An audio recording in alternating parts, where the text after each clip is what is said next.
Here we are on the last unit of our preschooling program, which means we skipped a unit. There just simply isn't enough weeks left in the summer before school starts, and with life just happening in general, we had to pick and choose, so I chose to skip Unit 18, which is fairy tales, and jump right into 19, which is water.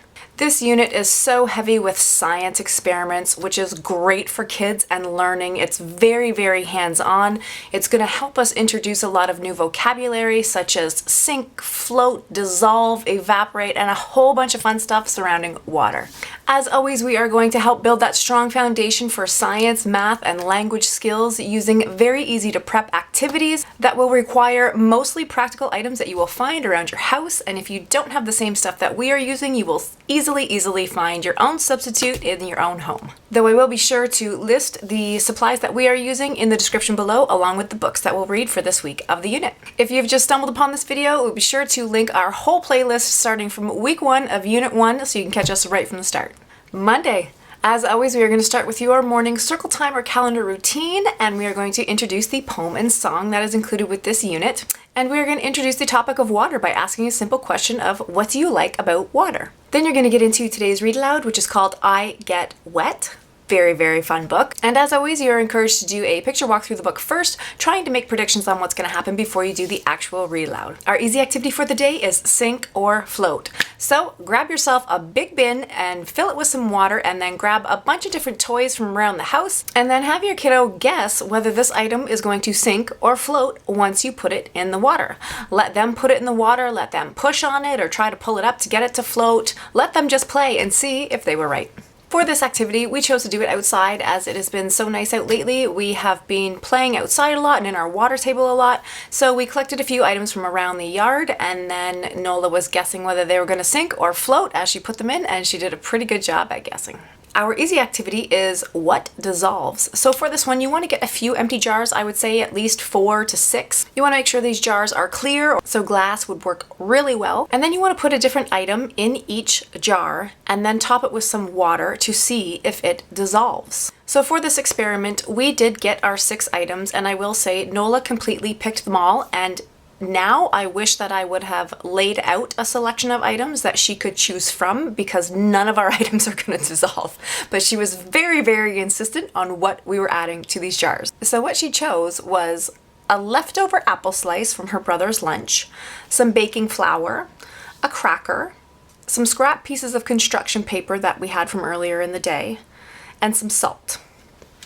So, like I said, none of these items are going to completely dissolve. I'm a little worried about the cracker because I think it's probably just going to get moldy before anything else happens to it. So you're to fill these jars and then observe them over the week. So we're watching for a few things here. Does this item dissolve? Does it change in the water? How does it change it in the water? Does the water evaporate? Or perhaps you want to leave these items long enough for the water to evaporate, so don't put too much water on top of them like we did. Tuesday. So after you finish your morning routine, you want to get into your review topic question, which would be, what is ice? Then for today's read aloud, you are simply going to do a repeat of yesterday's read aloud. And for our things to talk about today, we are going to introduce the letter I. So as always, you want to have it written in upper and lower case, talk about the sound that this letter makes, and go over some familiar words beginning with this letter. Then you can go back through today's read aloud and try to find a couple examples of upper and lower case on just a few pages. Our learning activity today is an alphabet hunt for just the letter I. So it's suggested in the program that you'd get some chalk and write the letter I outside on a few different surfaces, and then have your child go around and find them and erase them. Nola really didn't have any interest at all. She could spot them, but she didn't even bother to get up and go look at them. So we improvised. Since we were outside and since we did our letter I review on a big chalkboard, once we had cleaned off the chalkboard, then we started squirting letters on the side of the fence, and we spelt out Nola's name and Colton's name, and neither of those contain an I. But we still talked about some letters. Our easy activity for the day is Ice Cube Math. So it's suggested in the program that you write out the letters 1 through 12, give your kiddo a big bowl of ice, and then have them flip over a number, or you flip over a number, and then they will count out that number of ice cubes. Sounds simple. Not happening here. Just one of those days. So what we had improvised with was our big chalkboard outside. I had written out some numbers on the chalkboard, and again we had our pool squirters, and I would call out a number and then Nola would squirt that number and make it disappear off of our chalkboard, which, you know, we aren't counting with ice cubes, but we were still talking numbers. We also have a little bit of prep for Friday that is suggested that you do today. We are going to need some colored ice cubes, so get out an ice cube tray that you will not be needing to use and fill it with some water, and then squirt some food coloring into the different sections to give yourself a few different colors of ice cubes. So you can do this with your kiddo and talk about how ice changes forms and even revisit a little bit of color mixing. I am choosing to not do this with the kids because it won't last till Friday, and I only have one spare ice cube tray. So we'll just keep this a surprise for Friday. Wednesday, after you do your morning calendar or circle time routine, along with the poem and song included for this unit, you want to introduce today's book, which is called Water is Water. As always, make sure you do a picture walk through this book first before you do the actual read aloud. Our learning activity today is a good old pouring station. So you can do this indoors or outdoors. We chose to do it outdoors. Make sure you give your child some different size containers and perhaps even a spare ice cube tray to really help them practice those motor skills of pouring and capacity and how to fill and not overflow, or fill just enough or fill just a little. You may even want to consider using some food coloring so that the water is a little bit easier to see, and then they can really actually see the shape that it takes, like in yesterday's book. Our easy activity for the day is painting ice cubes, not to be confused with the activity that we prepped yesterday that is painting with ice cubes. This is just painting ice cubes. So get yourself out a sizable tray, dump a bunch of ice in it, and give them some washable paint and have them paint the ice cubes. With this activity, you want to remind your kiddo or help them figure out how water turns to ice and see what kind of effect the ice has on the paint. So we kind of did a hybrid of both of these activities today. We had set up our pouring station, and that was great, although no food coloring was to be added to this water. Really, really odd, because usually she loves food coloring. Also, with the ice cubes, she was not painting them. It was nope, not even an option, not happening, but we needed to add ice to our pouring station. So really, we just had a lot of fun outside today. It was our ice picnic. We practiced pouring, we practiced drinking like puppy dogs from the containers.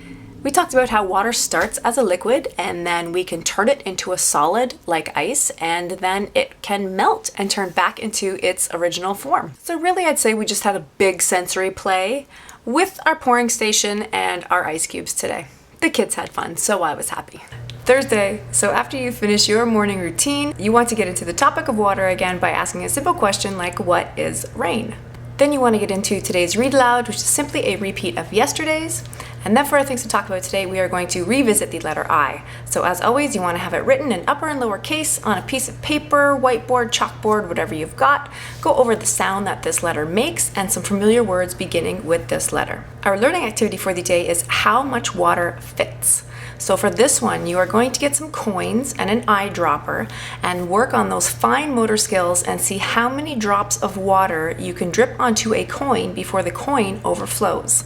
This was a really fun game this morning. I didn't think this was going to go over too well. It didn't sound too exciting, but Nola was totally into it. She really wanted to try and get that bubble of water on top of each coin without having any of them drip over top.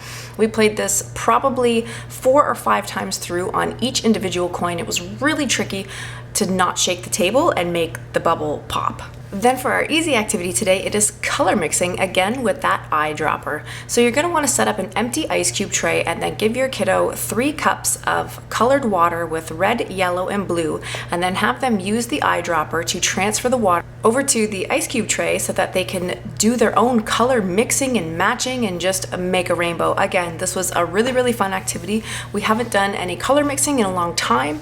Nola really, really liked this. She's so into rainbows right now, so she had a great time creating her own little rainbow within her ice cube tray. And that's all for today.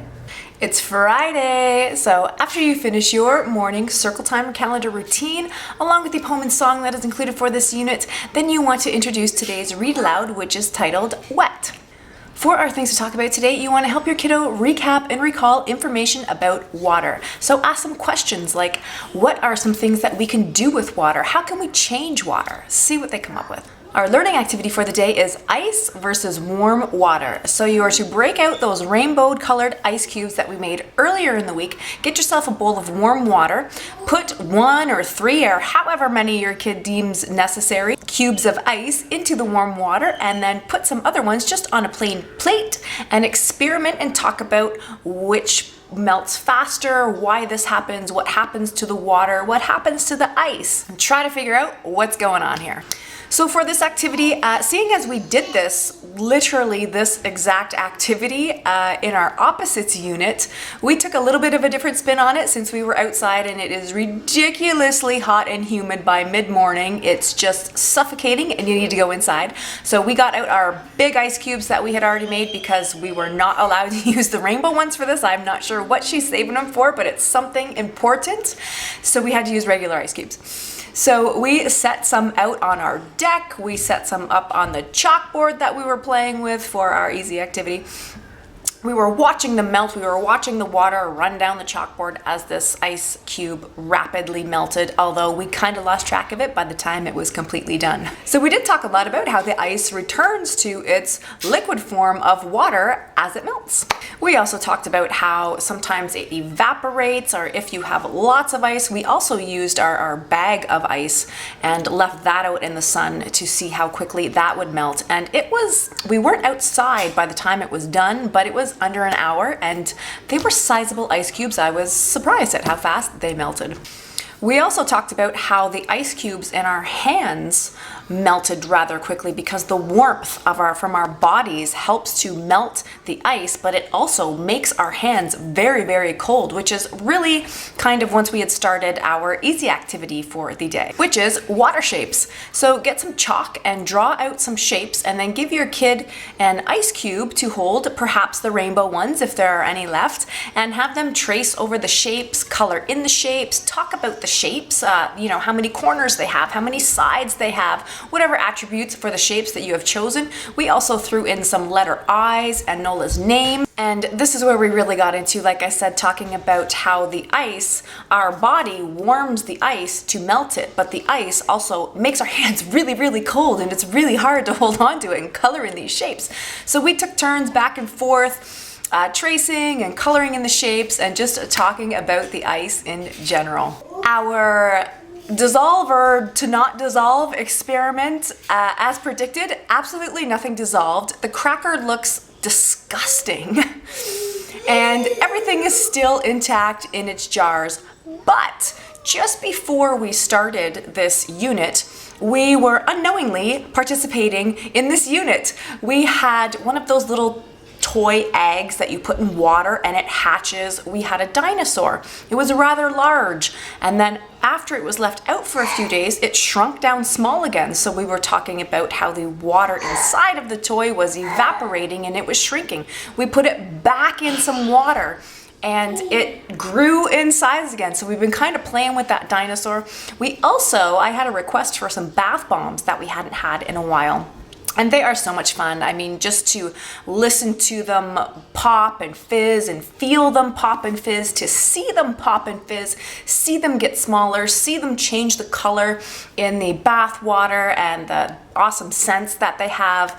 They really, really are a fun bath accessory that, like I said, Nola had requested.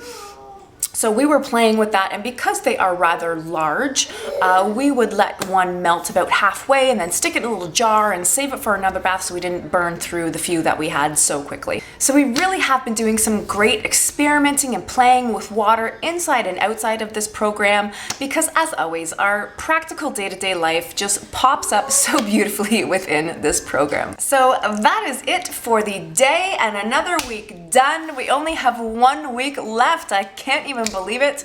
If you like this video, then please show us and give us a thumbs up, or perhaps share us with somebody you think might find it interesting as well, or consider subscribing.